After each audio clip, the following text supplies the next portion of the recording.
Oh, hello, and welcome to my first video on Archives of High School, where I, Christopher Bonis, will essentially be self-publicizing my essays and other assignments of high school from my meticulously organized library collection of this here massive accordion folder.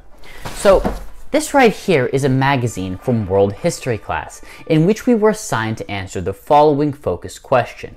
In what ways are the ideals of the scientific revolution and enlightenment still relevant to the 21st century? So basically, in groups of 3 to 5, we created a contemporary issues/current events magazine that explored and connected modern day issues with the influential ideals of the Enlightenment, which include, as we were taught, reason, skepticism, progress, individualism, nature of man, secularism, and liberty. We began the project by studying media biases and political perspectives in the sources that we might use. For example, we determined that news articles from MSNBC would generally be more liberally minded than CNN, although they too lean to the left, whereas Fox News would be mostly on the opposite right side of the spectrum. We were also tasked with filling out something called bias worksheets to demonstrate our understanding of the concept. This was then followed by issue and event brainstorming for the actual project. So, we decided to choose the Enlightenment ideal of progress, which I, for my own personal article, narrowed down to the topic of the 2016 presidential election and how the tax policies of Ted Cruz would lead to progress across the United States as the specific angle.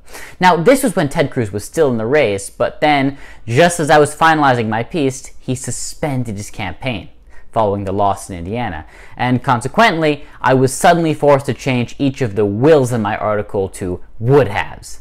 Now, this magazine was required to contain a creative, neat front cover, a features page, meaning basically a table of contents, and then an editor's note page to provide some background on the Enlightenment and what ideal we chose to study. The individual articles that then followed were to be about either a human interest, a profile, which I chose, or a pro-con study. Now, I will present to you my work only, although my partners wrote their own excellent stories on the pros and cons of self-driving cars, the pros and cons of paying college athletes, how the iPhone impacts daily life, and why climate change isn't going anywhere. Finally, when the project was over, we each wrote a single-page double-spaced reflection that contained one paragraph about the project and one paragraph reflecting on the biggest takeaways from researching the issue/event. Now, unfortunately, the Enlightenment magazine was a substantial 85-point assignment, and yet on this very rare occasion, I received just a 72 out of 85, rounded to an 85% or a B, due to an apparent lacking of both a subclaim and proper conclusion, lowering my previous A+ grade in the class down to just an A. Oh well. Let's begin.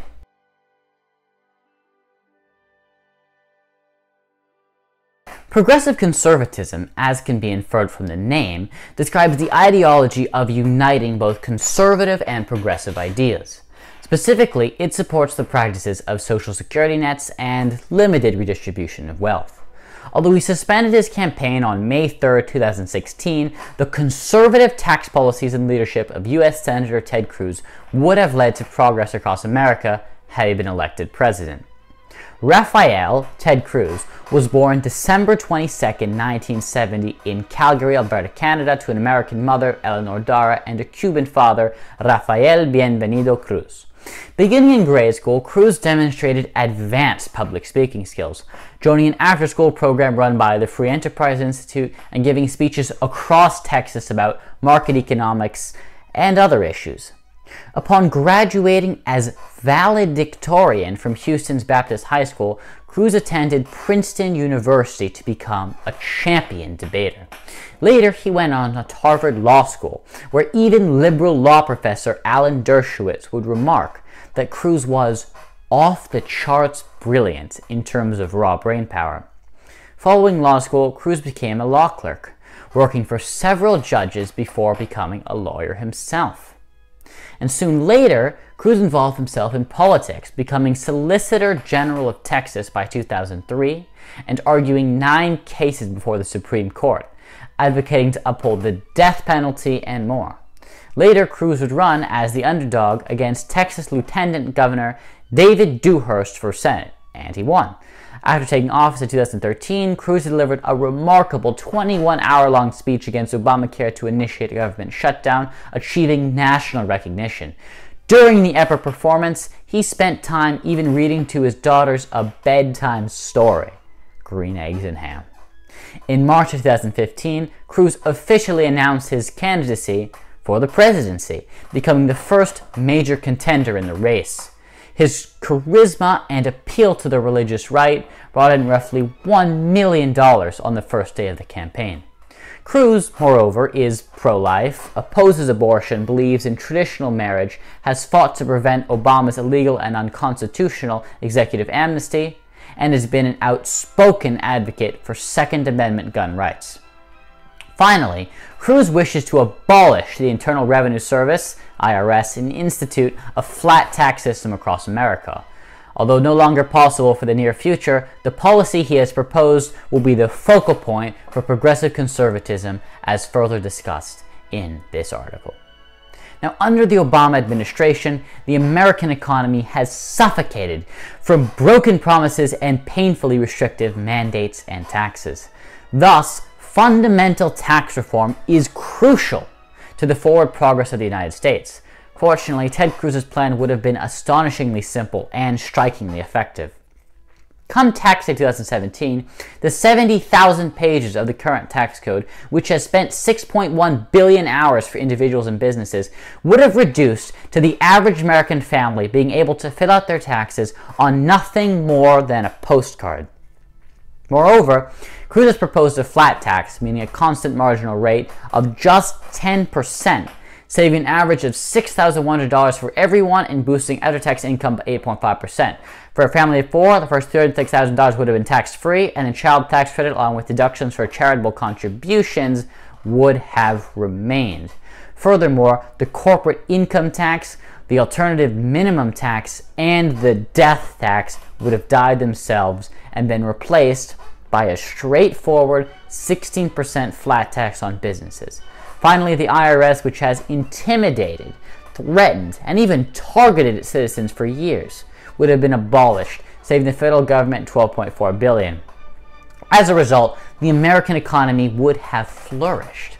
The gross domestic product, GDP, would have grown by 13.9% above its current projection, wages by 12.2%, and nearly 5 million new jobs created, compensating for the estimated $8.6 trillion that would have been added to deficits over the first decade.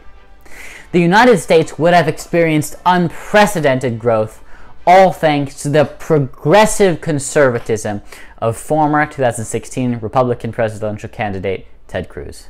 Unfortunately, the GOP instead nominated the narcissistic, offensive, bombastic buffoon Donald Trump to compete with the very dishonest Hillary Clinton in November.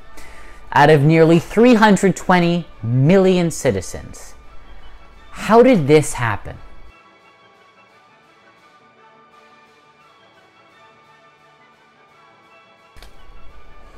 And my reflection. Compared to the traditional essay to complete and summarize the history unit, this assignment, The Enlightened Magazine, was new, exciting, and very refreshing. Although I've had opportunities in the past to choose my own path of writing, the freedom offered this time to select my own zone, topic, and angle of study was a novel approach and truly liberating. For several months, I've been glued to the 2016 presidential election, following every controversial remark by Donald Trump, every entertaining debate, and every primary result from across the country. As a result, I was delighted to have the liberty of choosing Ted Cruz and his tax policies as my angle for the article. Moreover, I enjoyed a pleasant group experience throughout this project. I frequently work with partners 1, 2, and 3 on school assignments and feel them naturally comfortable as my partners. This time, we welcome the addition of Partner 4, who provided new and often differing perspectives and interests when deciding upon what would be our main area of study for the magazine. Progress. Compiling multiple articles together under single cover required a great deal of communication, both in and out of class. We consequently grew closer as a team and developed a better understanding of one another. Furthermore, writing about a contemporary issue in relation to the ideals of the Enlightenment was, in truth, enlightening in itself. It was remarkable to see just how each piece of an ancient movement is still so relevant to news stories today, especially regarding progress and liberty. Finally, it was wonderful to have the ability to pursue my own interest for this project because I could choose something about which I myself wanted to learn.